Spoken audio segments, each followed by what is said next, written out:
So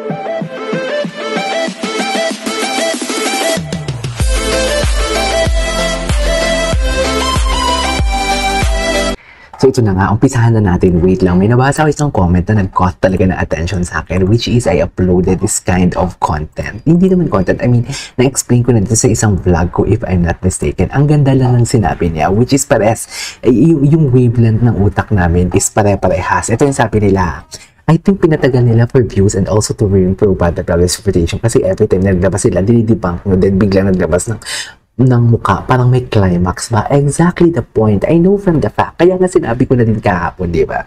Sinabi ko dun kahapon, sinabi ko na, kung magpapakita kayo ng mukha, o tapos, ano ngayon? Di ba?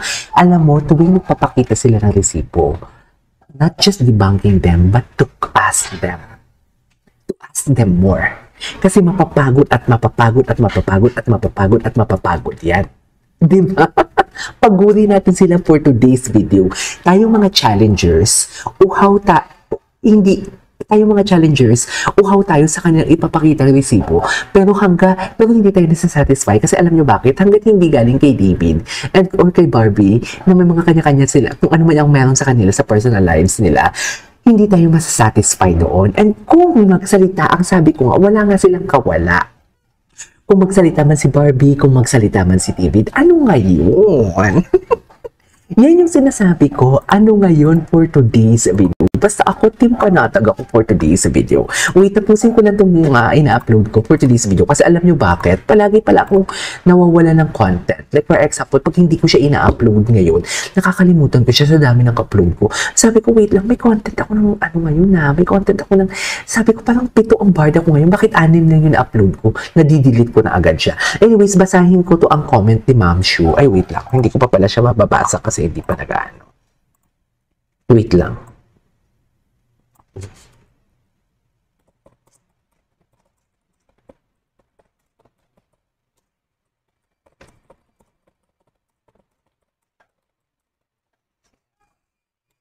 Wait lang.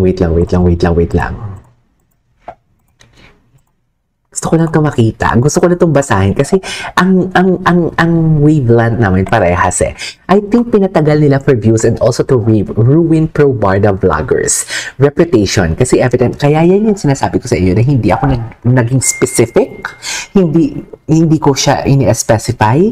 Kasi in a snap, kung ano man ang nalalaman ko o kung ano man ang nakikita ko, tapos i-deny or hindi i-deny ni Barbie or ni David or kung sino man, wasak ang reputation ko. Kaya nasa safe side ako palagi. Kaya I always question them.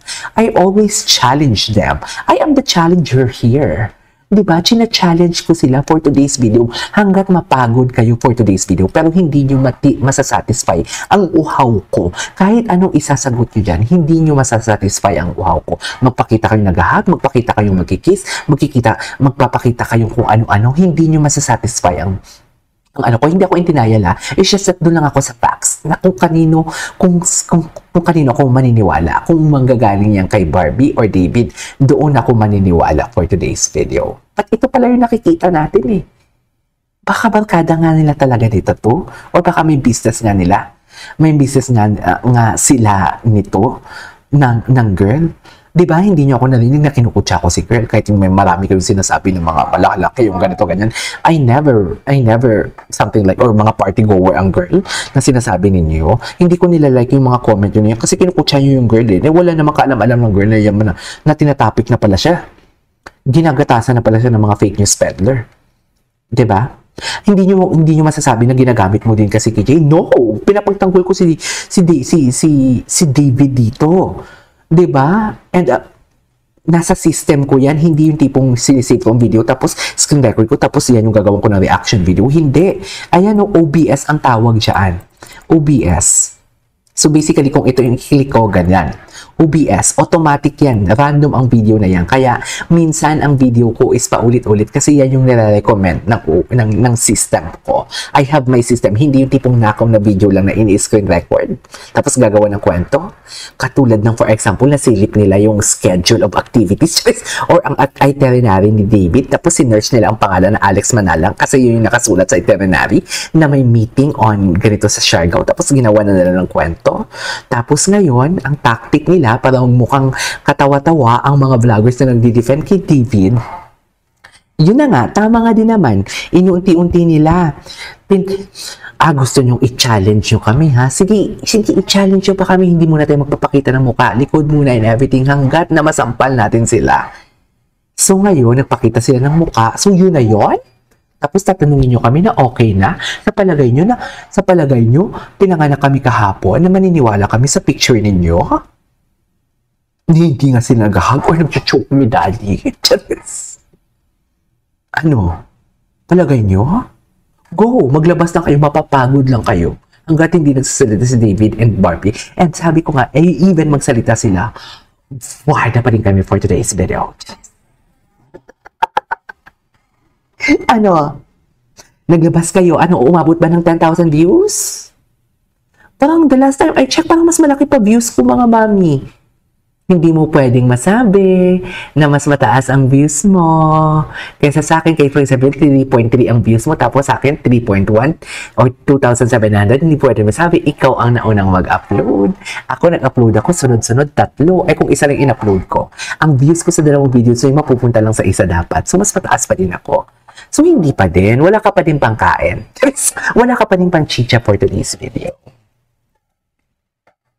Tapos ngayon, sasabi kayo, yung mga galamay mong kulto, sasabi sa akin, sa ano ko, di ba sabi ko never delete? Di ba sabi ko, actually, hindi ako nagdi-delete, hinahide ko sila sa channel ko. So, parang delete na din naman yun. Parang negativity kasi yun eh, kasi nagsuspend sila ng negative, ng manipulation. Parang nang mamanipulate sila. Tapos, alam mo yung sarado yung utak mo na, okay, may girlfriend man si Barbie, may girlfriend man si David, may boyfriend man si Barbie, pero ano pa din ako, barda pa din ako because I started them to like them kahit may mga kanya-kanyang relationship pa sila for today's video. Pero hindi. Nabubuksan nila yung mga utak ngayon at syempre, gusto nila sasama sa kakultuhan nila at syempre datagdag sa views nila. It's all about revenue, mga darling. It's all about views. Tingnan mo siya, kung hindi yan, it's all about revenue, it's all about views.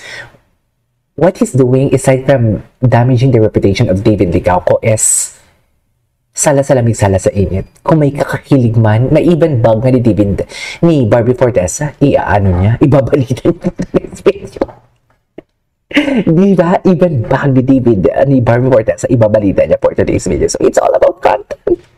It's all about content. Ako ginagawa ko dito, it's all about content. But, ang kinaibahan lang namin is, hindi ako nagsuspend ng negativity.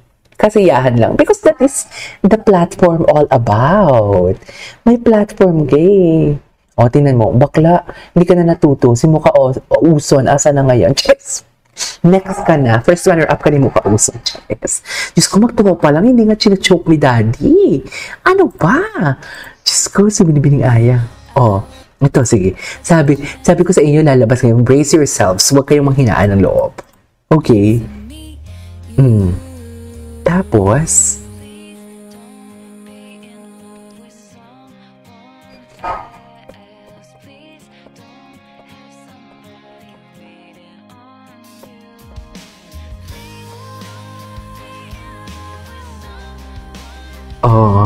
wala na, tapos na. Yan yung gusto nila, di ba? Sige, bigay natin. Wala na, tapos na ang Barbie. Nakita na natin sa photo kahit hindi pa nagsasalita sa David na. And Barbie, tapos na, wala na sila. Ganon yung atake nila. Ganon yung atake nila. Mukhang masaya naman sila, sabi ni Celebrity Hub. Mukhang happy naman daw sila. Kailan lang naman umiyak sila dyan, mga mami. Di ba?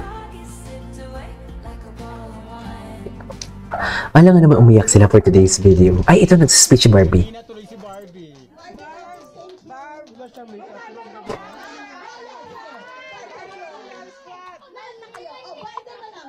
Barda. Team Panatag ba lahat?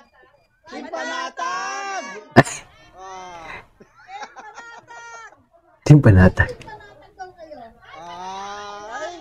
Sana all Team Panatag Barbie. Sana all.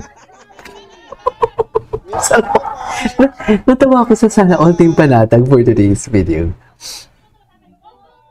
Anyways, that is our for today's video. Our Barda compilation. This is KJ Vlogs. See you on my next vlog. Bye!